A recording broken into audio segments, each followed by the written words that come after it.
नमस्कार शेतकरी बंधूंनो, आज आपण जीवामृत बनवणार आहोत. जसं की शेतीची आपली सेंद्रिय कर्ब कमी होत चाललेला आहे, त्यामुळे आपण नैसर्गिक घटकांचा उपयोग करून जास्तीत जास्त कसे प्रत्येक पिकाचा भरघोस वाढ, चांगल्या प्रकारची त्याला फलधारणा, फुलधारणा किंवा कंद पोचणे किंवा कांद्यासाठी आपण त्याला भुसभुशीत वातावरण कसं निर्माण करून देता येईल, सेंद्रिय कर्ब कसा वाढवता येईल, जीवाणूंची संख्या कशी वाढवता येईल, यासाठी आपण आपल्या शेतातच आपल्या जवळपास उपलब्ध असणाऱ्या घटकांपासून आपण आज एकदम उत्तम प्रकारचं जीवामृत बनवणार आहोत. त्यासाठी आपण त्या ड्रम मध्ये आपण 170 लिटर पाणी घेतलेलं आहे.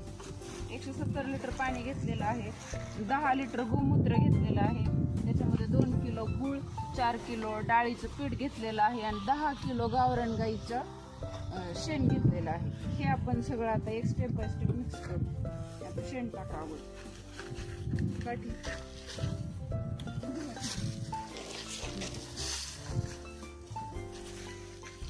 हे टाकायचं आणि हलवत राहायचं, म्हणजे व्यवस्थित मिक्स होतं.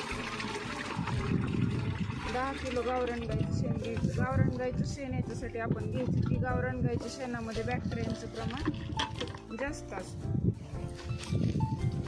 आता ते टाक. आपण 4 किलो डाळीचं द्विदल वर्गीय डाळीचं पीठ घेतलेलं आहे. तर ते मिक्स करून आपण याच्यात टाकतो. हलवल्यानंतर ते मिक्स होतं. घड्याळाच्या काठ्याप्रमाणे आपण हे हलवत राहायचं, जेणेकरून व्यवस्थित मिक्स होतं.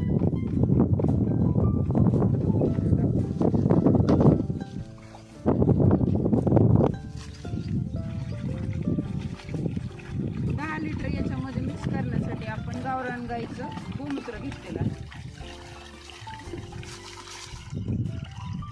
हे दिवसातून 2 वेळा सकाळी आणि संध्याकाळी हलवत राहायचं, जेणेकरून हे जे तळाला बसलेले असते आपण घटक मिक्स केलेले ते एकत्र होतात आणि याचं फर्मेंटेशन व्यवस्थित होऊन बॅक्टेरियांचं प्रमाण जास्त वाढतं याच्यामध्ये आणि याची गुणवत्ता सुधारते. जर आपण याला हलवलं नाही तर ही प्रक्रिया थांबते.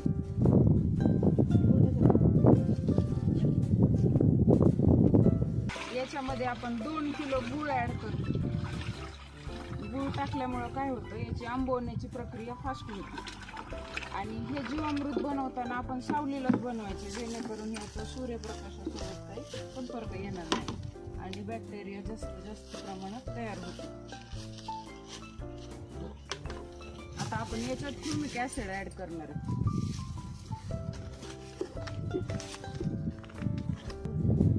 आपण याच्यामध्ये ह्युमिक ऍसिड ऍड करतो.